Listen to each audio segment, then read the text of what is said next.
افسوس کی بات ہے کہ آج ہماری اس جو ہے سرزمین پر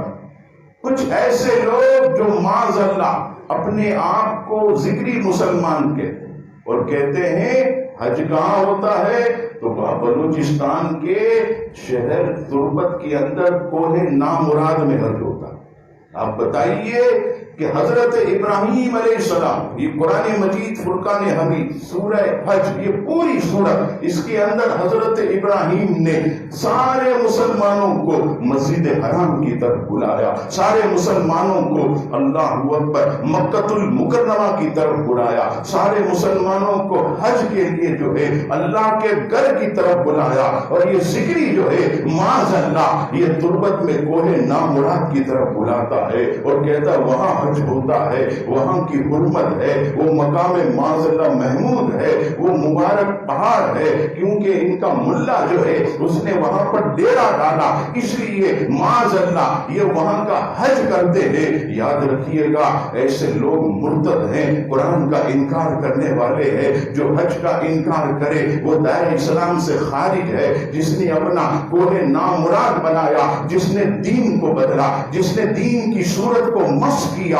جس نے اپنی معاذ اللہ خود ساختہ شریعت کو گھڑ لیا، وہ عزیزان گرامی کبھی مسلمان نہیں ہو سکتے، وہ مرتد ہے، وہ بے ایمان ہے، ان کے ساتھ کھانا حرام ہے، ان کے ساتھ پینا حرام ہے، ان کے ساتھ بیٹھنا حرام ہے، ان سے تعلقات رکھنا حرام ہے، انہیں اپنی بچی دینا حرام ہے، ان کی بچی لینا حرام ہے، ان سے کاروبار کرنا حرام ہے، ان سے لین دین حرام ہے، کیونکہ وہ مرتد ہو گئے، اور مرتد سے جو ہے کسی قسم کا کوئی تعلق نہیں ہوتا۔ اللہ کا کلام موجود ہے، فرمایا حبیب مرتد کو قتل کر دو، اس نے دین کو بدلا ہے، وہ دین کا غدار ہے، وہ اسلام کا غدار ہے، وہ شریعت کا غدار ہے، وہ حضور کے قوانین کا غدار ہے، وہ قرآن کا غدار ہے، اس کی سزا جو ہے صرف اور صرف قتل ہے۔ لیکن افسوس جو ہے آج ذکری جو ہے ایسے خود ساختہ عقیدے جو ہے اپنی اندر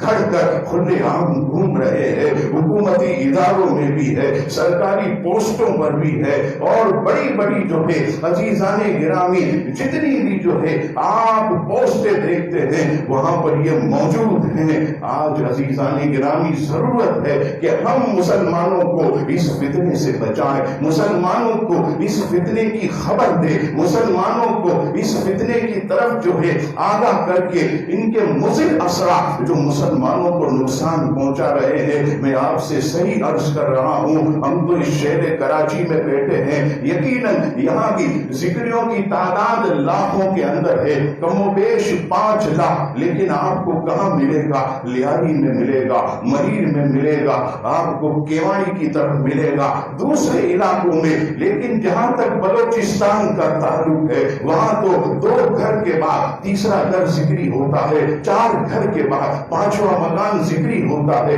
2 کاروباریوں کو چھوڑ کر تیسرا کاروباری وہ ذکری ہوتا ہے۔ ایسے ہمارے اندر وہ خلق ملک ہو گئے کہ آج جو ہے مسلمانوں کا ایمان بچانا یہ بڑا مشکل ہو گیا ہے، پہچان مشکل ہو گئی۔ کیا بات کسی شاعر نے کہا کہ تو اپنے اندر جو ہے وہ پہچان کو پیدا کر، یعنی لباس خضر میں یہاں سینکڑوں ریزن پھرتے ہیں، یعنی حضرت خضر علیہ السلام کے لباس میں نیک بن کر، مومن بن کر، راہ صراط مستقیم پر لے جانے کی بات کرنے والے لباس خضر میں یہاں سینکڑوں ریزن پھرتے ہیں۔ اگر جینے کی خواہش ہے تو کچھ پہچان پیدا کر، یہ ہم میں پہچان ہونی چاہیے کہ کون سا فرقہ مرتد ہے، کون سا فرقہ یہ ایمان سے خارج ہے، کون سا فرقہ جو ہے اسلام کو، قرآن کو، شریعت کو، مسلمانوں کو نقصان پہنچا رہا ہے۔ تو عزیزان گرامی آج جہاں پر دیگر فرقے ہے، قادیانی ہے، جہاں پر بہائی ہے، وہاں پر ذکریوں کا بھی رد ضروری ہے، کیونکہ یہ روز بروز جو ہے یہ بڑھتے چلے جا رہے ہیں۔ اور کھلے عام جو ہے 27 رمضان المبارک کو، 27 رمضان، 27 رمضان کو پورے ملک سے قافلے چلتے ہیں ذکریوں کے، اور وہ تربت پر پہنچ کر کوہ مراد کا حج کرتے ہیں۔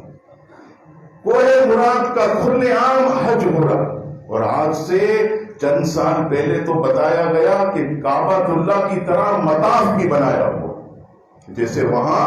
مطاف بنایا ایسے انہوں نے، لیکن پاکستانی افواج نے آ کر اس مطاف کو ختم کیا، مصنوعی زمزم کا کنواں بھی انہوں نے بنایا، اسے بھی اکھیڑ دیا، حجر اسود کی طرح ایک پتھر بھی لگایا، اور یہ جو کوہ نامراد ہے اس کے پیچھے جو ہے ایک آگ قسم کی روشنی وہ کرتے ہیں۔ یہ ذکریوں کا معاذ اللہ یہ عقیدہ ہے کہ یہ اللہ کا نور ہے، اللہ کا نور یہاں اترتا ہے، معاذ اللہ یہاں نور محمد مہدی یہ اٹکی یہ یہاں پر نازل ہوا، اس لیے یہاں پر نور ہے۔ ہم تو کہتے ہیں وہاں پھٹکار ہی پھٹکار ہے، وہاں لعنت ہی لعنت ہے، وہاں اللہ کا غضب نازل ہوتا ہے، وہاں فرشتے لعنت بھیجتے ہیں کہ بیت اللہ کو چھوڑ کر اس خبیث پہاڑ کا حج کرنا اور وہاں پر جا کر معاذ اللہ جو ہے حج کے فرائض ادا کرنا یہ شریعت میں مداخلت ہے، یہ ارکان اسلام کا انکار ہے۔ آپ حدیث پڑھیے، سرکار فرماتے ہیں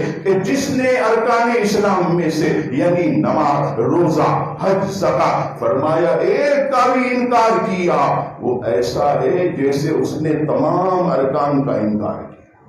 تمام ارکان کا اس نے انکار کیا۔ تو آج عزیزان گرامی ہمیں ضرورت ہے کہ ہم مسلمانوں کو بتائیں، انہیں آگاہ کریں، تاکہ مسلمانوں کا جو ہے وہ ایمان عزیزان گرامی بچ جائے۔